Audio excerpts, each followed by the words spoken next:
even if you gain weight easily and it's very difficult for you to lose weight, you may not have slow metabolism.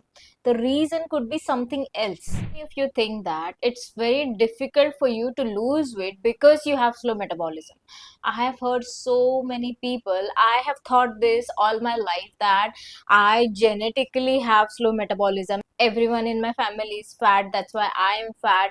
I'm genetically fat. If you really have slow metabolism, then it is going to take a lot of time to boost it, to increase the metabolic rate, right? But good news is, in most of the cases, you don't have slow metabolism. You just have some other condition. What is that? The reason could be insulin resistance. You may not have slow metabolism. The reason could be you have insulin resistance, which can be fixed easily, which can be resolved. You can lose weight if you just know the right way. If you understand what insulin resistance is, you will be able to lose weight effortlessly. In this video, I'm going to tell you the difference between slow metabolism and insulin resistance, and I'm going to help you to figure out which one do you have. And I'll also explain how to lose weight effortlessly, no matter what you have, slow metabolism or insulin resistance, right? Because we want to look good, we want to lose weight, we want to look healthy and beautiful. Let's get started. Let's first start with what is metabolism and what is slow metabolism. See, metabolism is, or metabolic rate is, the number of calories your body burns to stay alive. When you're resting, you're not doing any exercises or activities, right? So your organs, or your body consumes some energy to run this body, right? Your organs are working, your brain is working, right? So just to stay alive, you're resting, lying on a sofa or bed, you're resting, but your body still is alive, right? It is using that fuel, it is using some calories to run itself, to stay alive, right? To do the day-to-day activities, involuntary activities like digestion or breathing or pumping the air, etc., right? So that is what called metabolic rate. And if your body is using less calories to function, then that means you have slow metabolism. But my friend, you need to understand, it is very rare to have slow metabolism unless you have hypothyroidism, or you have followed restricted calorie diets for a very long period of time. You have forced yourself to eat very less for a long period of time. Then your body goes into survival mode, and that's why it slows down your metabolic rate. But it has to be done over long periods of time consistently. And if you have done that, like I did in the past, then you may have slow metabolism. But again, I'm going to tell you the solution to lose weight effortlessly. First, let's understand what are the signs of having slow metabolism. You feel like you need to eat very less to survive, very less amount of food. And you always feel tired all day, even after getting up early in the morning or even after having meals, you just feel tired all day. You feel like you have become very slow and lethargic.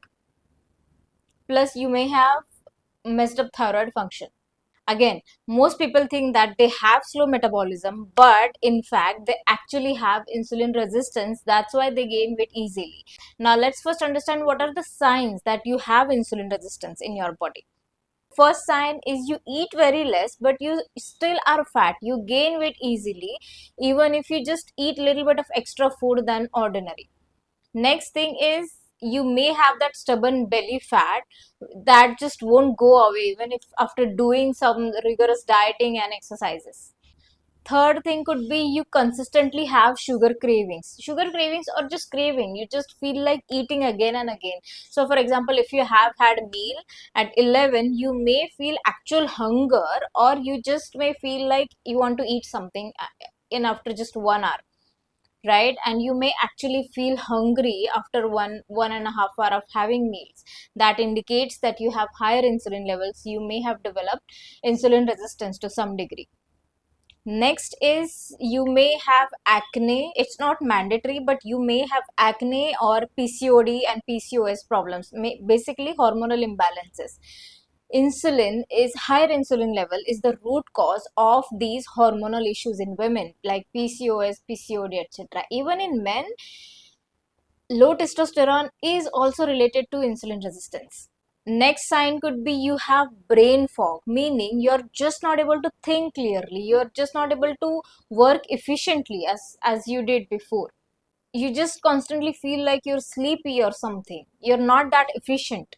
Your brain is not that efficient. Plus, you may feel low on energy, especially after having meals. See, usually your body should sustain energy for at least 4 to 5 hours, minimum 4 to 5 hours after having meals. But you shouldn't feel like eating anything in those 4 to 5 hours. You should have constant, steady energy levels. But if you feel low on energy after 1 hour of the meal or 2 hour of the meal, if you feel the need to eat something after 2 3 hours of having the meal, then it means that you have higher insulin levels and you're low on energy. Now you know what do you have. You have slow metabolism or insulin resistance or both the things, right? I'll first explain what is insulin resistance, why do we get that insulin resistance, and then I'll explain how to cure that insulin resistance or how to lose weight if you have slow metabolism or insulin resistance.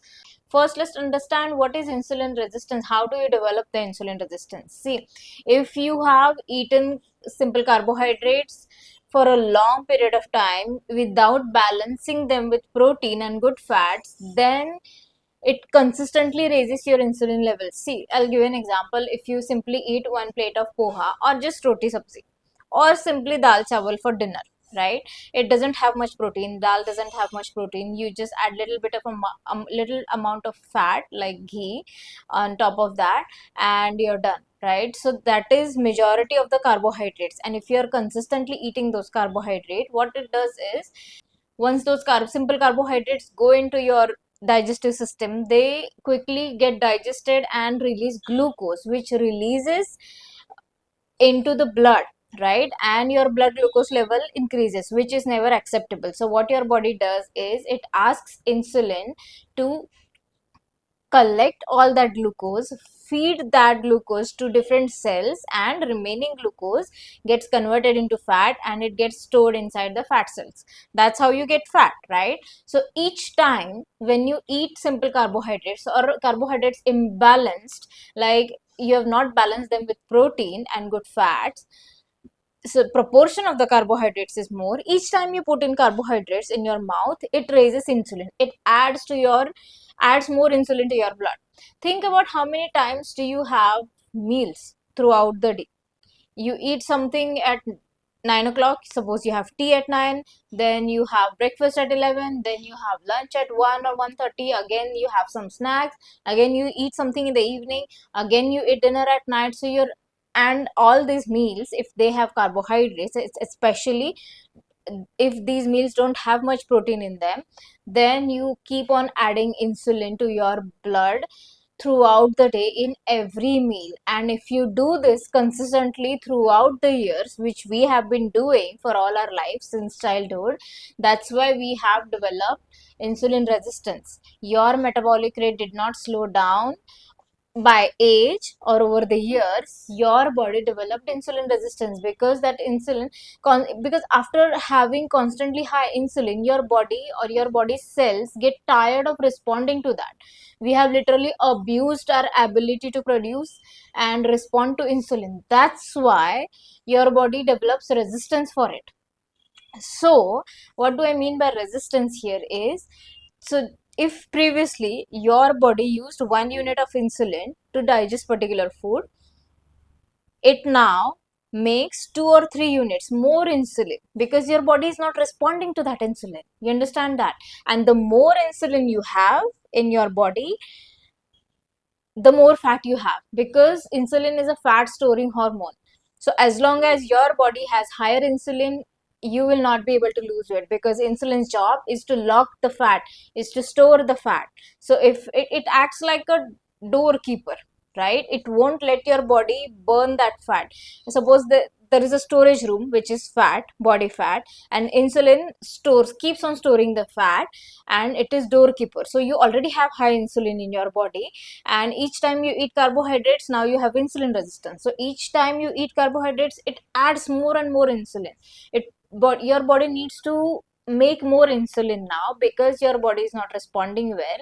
So you have a lot of doorkeepers now.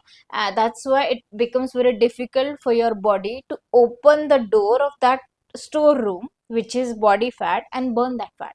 You understand that? So my friend, even if you starve yourself while having insulin resistance, you will not be losing weight efficiently, because that insulin is not allowing that fat to burn. Insulin's job is to store the fat. That's why you feel low on energy. See, ideally, why do we have this function of storing the fat? Whenever you're not having meals, whenever your body needs energy, your body should be able to get that stored fat and burn it for energy, right? But it is not able to do so because you have higher insulin levels and it is acting like a doorkeeper.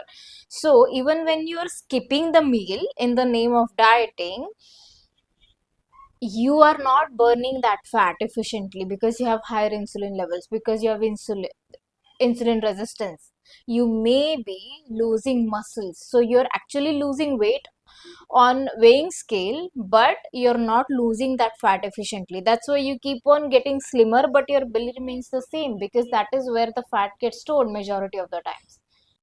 I hope you understand what insulin resistance is now, and most probably you do have insulin resistance if it is very difficult for you to lose weight even after following diets. Or you may just, you may be following diet, you may be losing weight, but as soon as you stop following diet, you gain all the weight back, and you blame your cravings, you blame your slow metabolism, but in fact you had insulin resistance in your body.